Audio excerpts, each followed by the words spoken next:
But we begin with President Biden's NATO meeting in Brussels today. 30 world leaders met face-to-face for the first time to discuss Russia's war in Ukraine, vowing to bolster its support for the country. CBS News' Deborah Alfarone has the latest.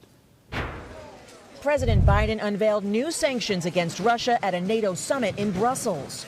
NATO has never been more united than it is today.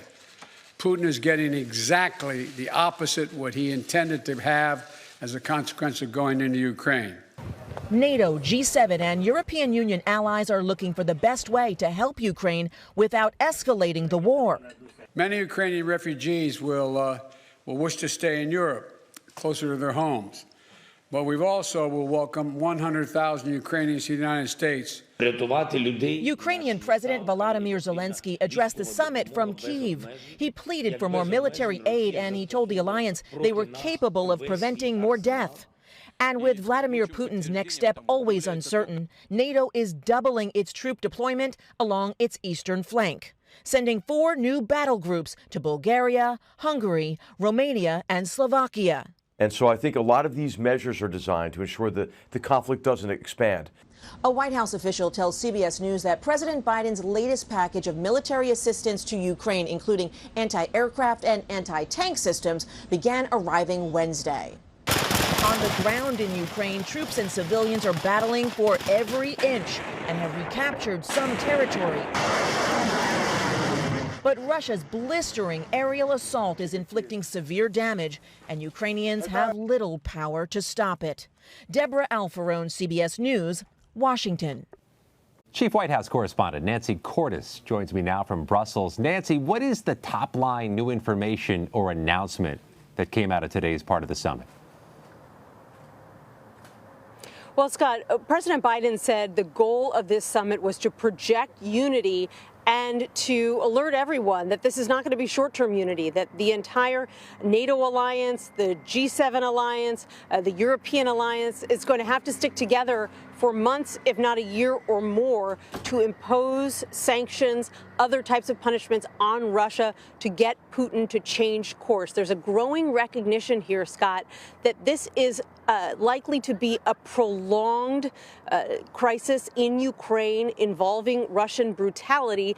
And so the goal here was to keep everyone on the same page. There were some concrete announcements, the White House announcing that the U.S. will be taking in about 100,000 Ukrainian refugees, which sounds like a lot until you consider that nearly 4 million Ukrainians have streamed out of the country so far, and that number is only going to grow. So we're talking about maybe 2 or 3% of those refugees that the U.S. says right now it's going to take in. There's also a big announcement on sanctions from the White House today, announcing that they are going to be imposing new sanctions on dozens of Russian defense companies and on more than 300 members of the Russian Duma, the lower parliament, basically slapping these sanctions on these individuals because the White House says they are enabling the Russian invasion. And we're expecting more announcements tomorrow when the president meets with the head of the European Commission.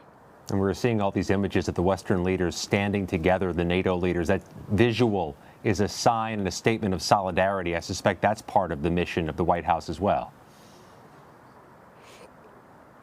Absolutely. You know, what they want to say to Vladimir Putin is that we are standing shoulder to shoulder in the West and that you're not going to be able to find cracks in that armor.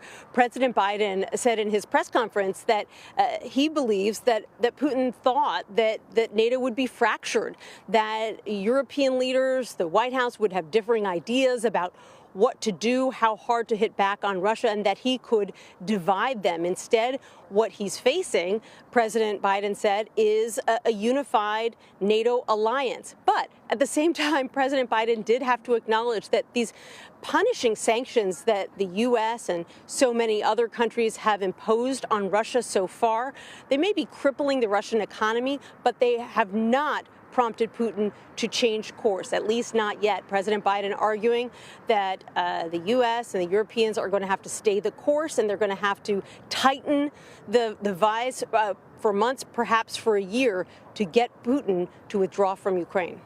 Volodymyr Zelensky spoke to NATO. What did he say, and how is NATO responding to what he said?